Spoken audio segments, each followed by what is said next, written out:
안녕하십니까. 썰레발TV 썰파입니다. 구독자 여러분, 완도를 아십니까? 서울 수도권에서는 큰 마음을 먹지 않으면 가기 힘든 곳입니다. 전라남도 완도군은 한반도 최남단에 위치하며 265개의 크고 작은 섬들이 모여서 형성된 도서군으로 우리나라 6대 섬 중에 하나입니다. 오늘은 지난번의 보길도에 이어 힐링과 장보고의 역사가 있는 완도에 관한 썰입니다. 우선 완도의 대표적인 관광 자원을 한번 보겠습니다. 조선의 대표적인 정원 양식을 하고 있는 섬 속의 낙원, 보길도의 고산 윤선도 원림, 느림의 풍경과 섬 고유의 전통 문화가 어우러진 아시아 최초 슬로우시티 청산도, 남해안 최고의 해수욕장 신지 명사 심리해수욕장, 해양치유센터, 완도타워, 청해진 장보고 유적지 등등 여러 곳에 보고 즐길 거리가 많습니다. 오늘은 이번에 직접 방문한 곳을 중심으로 썰을 한번 풀어보겠습니다. 큰 도시에는 대부분 그 도시를 상징하는 타워가 있죠. 완도 타워가 있습니다.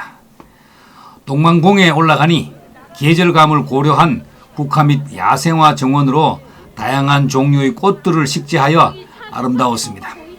야생초로 여러 이미지를 형성한 구조물도 많았습니다.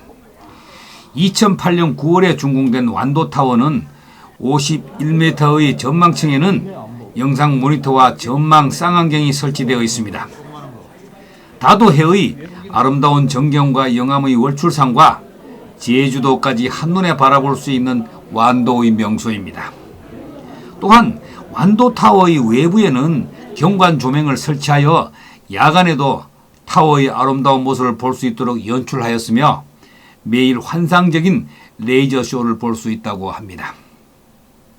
교과서에 나오는 우리에게 해상왕이라는 별칭으로 알려진 장보고 유적인 청해진은 완도에 있습니다. 장보고는 전남 완도에서 출생을 했고 어렸을 때부터 무예가 뛰어났고 특히 활을 잘 다루었다고 합니다. 신라 사회의 혼란과 골품제도의 모순을 경험한 장보고는 20대 초반에 당나라로 갑니다. 이곳에서 그는 군에 입대하여 30세에 병사 1,000명을 거느리는 군중 소장의 직위까지 올랐습니다. 9세기 초 해적들이 신라의 양민들을 잡아서 중국에 노예로 파는 참상을 목격한 장보고는 이에 분노하여 신라로 귀국을 합니다. 장보고가 흥덕왕을 아련한 자리에서 청해에 진을 설치하여 해적을 막을 것을 건의하자 왕은 군사 1만을 주고 장보고를 청해진 대사로 임명합니다. 장보고는 약 1200년 전에 이곳 완도에 진을 설치하고 해상권을 장악하고 중국과 일본과의 교역로를 개설하였습니다. 그는 바다를 지배하는 사람이야말로 세계를 지배할 수 있다는 신념을 가진 정치가이며 무역상이며 항해가이고 군사 전략가였습니다. 장보고가 청해진을 설치한 지 1년 만에 해적이 소탕되었습니다.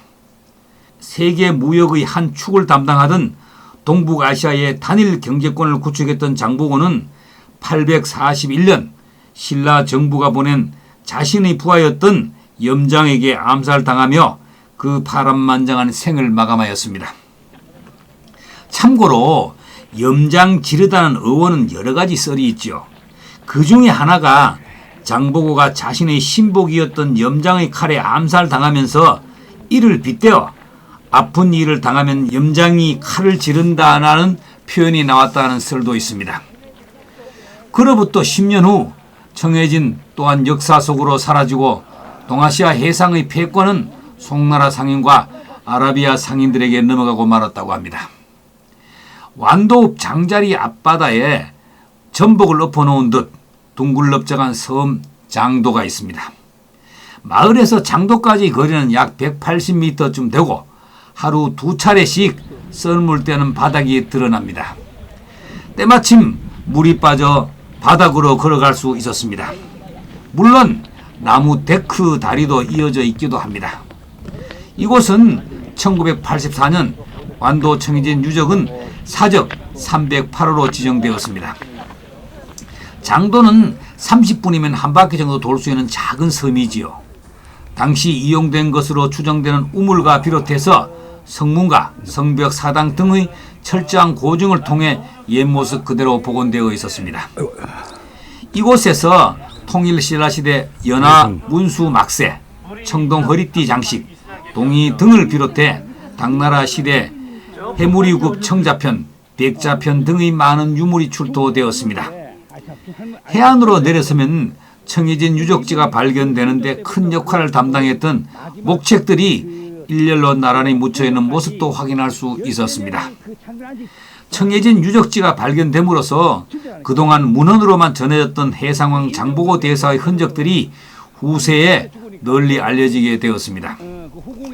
완도 청해진 유적지는 발견 전까지는 인근 지역 주민의 밭으로 사용하는 등 오랜 세월 땅 밑에서 빛을 보지 못했습니다.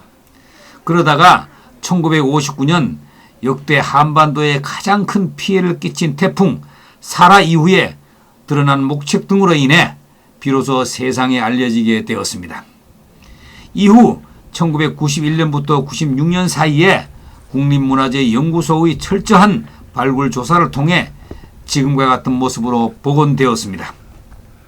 장보고 기념관은 완도 앞바다의 넘실거리는 파도를 형상화한 건물 외벽이 무척이나 견고해 보였습니다. 완도군은 장보고 대사의 업적을 기리고 해양 개척 정신을 고취시키고 전국민 교육의 장으로 활용하기 위하여 2008년 기념관을 건립하였습니다. 기념관에 들어서면 그 옛날 험한 바다를 거침없이 항해하던 거대한 장보고 무역선이 관객들을 맞이합니다. 장보고 시대의 신라선은 독특한 형태를 가진 배로 날렵하고 파도에 강하며 부분적으로 파손되어도 계속 항해할 수 있도록 만들어졌습니다. 이 배를 타고 드넓은 바다를 호령했을 장보고 대사의 기상이 여전히 살아 숨쉬고 있는 듯 느껴졌습니다. 2층 규모의 기념관은 완도 곳곳에서 출토된 여러 유물과 관련 문헌, 영상 자료들이 전시하고 있습니다. 제1, 2 전시선을 모두 둘러보는 동안 장보고 대사의 어린 시절부터 성장기 청해진 대사와 해상왕이란 칭호를 얻기까지의 생애를 자세히 들여다볼 수 있었습니다. 특히 2층의 화려한 빛과 역동적인 영상이 가득한 이곳은 미디어 아트로 구성한 영상은 마치 거대한 예술 작품 속으로 들어온 듯한 황홀감을 선사했습니다. 평화롭게만 느껴지는 역사의 현장에 잠시 다녀온 후 청해진 유적지가 더욱 생동감 있게 다가오는 것 같았습니다. 오늘은 완도타워와 신라 해상왕 장보고의 역사 유적지인 청해진 장도와 장보고 기념관에 관한 썰이었습니다. 구독과 좋아요는 더 좋은 썰레발 TV를 만드는데 큰 힘이 됩니다. 감사합니다.